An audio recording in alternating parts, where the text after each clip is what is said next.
வாரிசு இழப்பு கொள்கை பற்றி பார்க்கலாம். வாரிசு இழப்பு கொள்கையை அறிமுகப்படுத்தினவங்க டல்ஹௌசி பிரபு. இதை எதுக்காக அறிமுகப்படுத்தியிருப்பாங்கன்னா, இந்தியாவில் ஆங்கிலேய பேரரசை விரிவுபடுத்துறதுக்காக. ஓகேங்களா.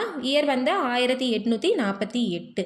வாரிசு இழப்பு கொள்கை அப்படின்னா என்னன்னா, ஒரு சுதேச மன்னர் அவருக்கு வாரிசு இல்லாத போது அவரோட ஆட்சி பகுதிகளை வந்துட்டு என்ன பண்ணணும்னா ஆங்கிலேயர்கள்கிட்ட கொடுத்துடணும்.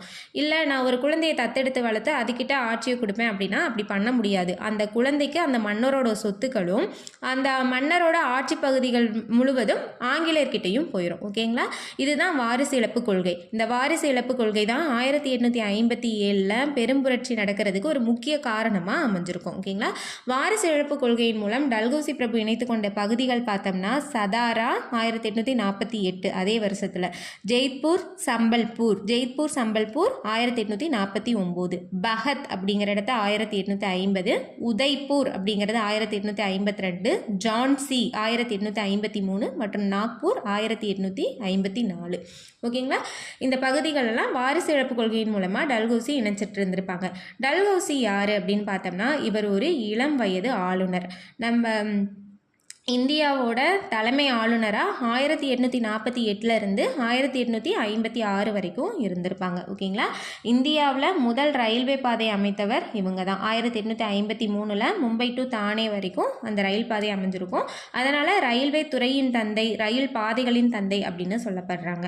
அஞ்சல் துறையின் தந்தைன்னு சொல்லப்படுறாங்க. இந்தியாவில் வந்து பொறியியல் கல்லூரியை அமைச்சவங்க இவங்க தான். ஸோ வந்துட்டு தொழில்நுட்ப கல்வியின் தந்தை அப்படின்னு சொல்கிறாங்க. ஓகேங்களா. இந்தியாவில் பொறியியல் துறைக்கு அடித்தளமிட்டவர். பொது பணித்துறையின் தந்தை அப்படின்னு சொல்லப்படுறாங்க. ஓகேங்களா. விதவை மறுமண சட்டத்தை இயற்றியிருப்பாங்க 1856. நவீன இந்தியாவை கட்டமைத்த ஆங்கிலேய ஆளுநர் யாருன்னு கேட்டாங்கன்னா டல்ஹௌசி தான். நவீன இந்தியாவின் சிற்பி நேரு.